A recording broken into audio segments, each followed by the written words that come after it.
you ever noticed sometimes when you look in the mirror, you look better than certain days when you look in the mirror and you think, oh my goodness, what is that? I don't know why this morning, maybe it was the sunlight coming into my bathroom, but I thought this morning, ooh, Mr. Duncan, you look very well today.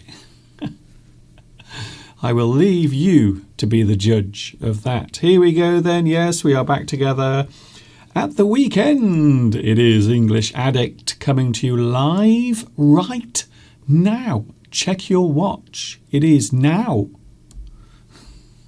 It is, honestly. It is right now. Live from England. From the birthplace of the English language. Yes, I said it once and I'm going to say it again. It's England.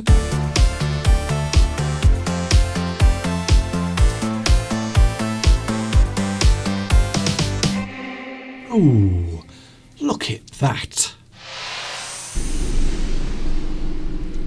You see? You see what I mean now, don't you? Yes, you're thinking, oh, Mr. Duncan, what a dish. Hi, everybody. This is Mr. Duncan in England. How are you today? Are you okay? I hope so. Are you happy? Is there a smile on your face today? Well, I hope if there isn't, I will bring one to you. I will bring a lovely smile to your face. I hope so. My name is Duncan. I talk about English. I like the English language. You might say that I am an English addict. And I have a feeling you might be as well. It is a beautiful day here in England. We are having a very nice day, can I just say, right now. We're having a lovely day, sunny, mild, quite mild for the time of year. So normally at this time of year, it will start to get quite cold, especially in the morning. But we are having nice, mild weather at the moment. You can see behind me, yes, for all those who keep asking, yes, that is live behind me. So everything that happens behind me is live right now in this present moment of time.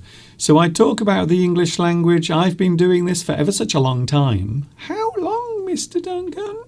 Thanks for asking. Nearly 15 years. And this month I am celebrating my 15th anniversary here on YouTube. Can you believe it? I've been doing this for nearly 15 years. So that's what I'm doing this month. A special series, a special season of live streams. And I will give you the details very quickly because I have a feeling there are still some of you who don't realise. So during this month, the month of October, from Monday to Friday, I am with you from 2 p.m. UK time. 2 p.m. UK time is when I'm here with you during October. And of course, I'm also with you as well on Sunday, which I have a feeling you know because you're here now watching. So there it is. The introductions are out of the way. I'm here 6 days a week, Monday to Friday and Sunday during October. Even though now I'm receiving messages from people asking, Mr. Duncan, can you please be live every day? Can I just say, I am not as young as I used to be. I'm getting older.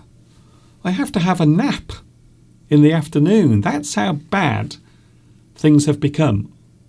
During the afternoon, almost every day, including today, I often go and have a lie down on the bed for an afternoon nap. So that's it. There it is, right there. If you needed proof that I am no longer a young man, I have to have my little afternoon nap on the bed. I'm sure a lot of other people do it as well. I have a feeling I'm not the only person. Maybe it is one of your traditions. Maybe it is something you like to do every day. I know in some countries many people have a tradition of having an afternoon nap or a siesta during the day. So I don't think it's particularly unusual. However, I do find that by the time the afternoon comes and as the afternoon wears on or moves along, I find that I become quite tired. I feel fatigued. Ooh, I like that word. Fatigue. Tiredness. So if you have fatigue, it means you are sleepy. You are feeling tired. You are exhausted. Maybe you've had a busy morning. So that's my world for now. How is your world? Is it okay? I hope you've had a good week. Yes, we have made it all the way to the end of another weekend. And we are now halfway through the month as well. In fact, slightly more than halfway. Yes, it's Sunday.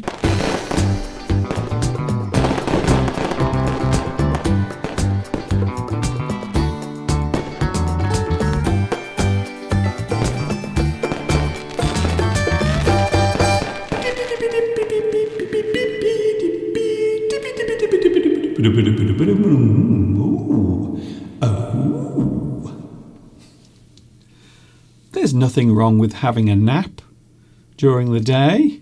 If you want to have a nap in the afternoon, go on, do it. Don't be ashamed. There is no need to be ashamed or feel embarrassed about having a nap. So we are here on Sunday, and yes, we are just over halfway through October, and in about a couple of weeks, in fact, I am celebrating my 15th anniversary on the 31st of October, which is Sunday. So that's great. We can share the celebration together on our Sunday live stream. So I'm looking forward to that. I'm pretty sure there will be some special things happening on that day. I have a feeling. Hello, by the way, to the live chat. Hello, can you see me waving at the moment with my hand? Yeah. Hello, live chat. It's nice to see you here. I wonder who was first on today's live chat. Do I need to guess? I'm sure we all know who was first today. I thought so. Congratulations, Vitas. Guess what? You are king of the hill once again. You are the crowned king of having a fast finger because you are first on today's live chat.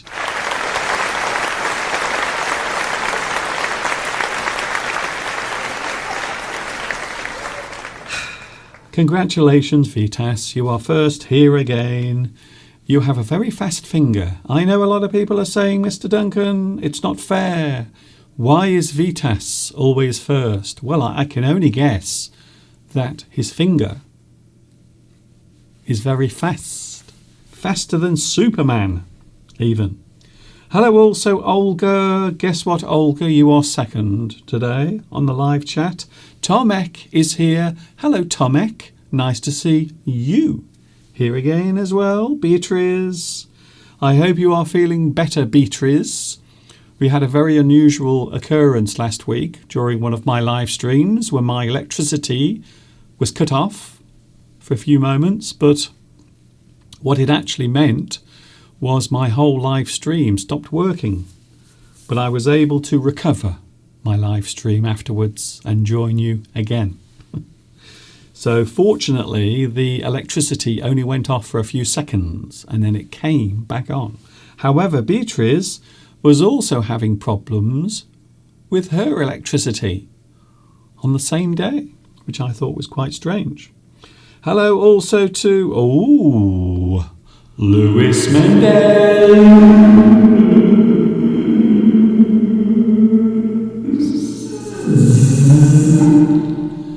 Luis Mendez is here today. Hello, Palmyra.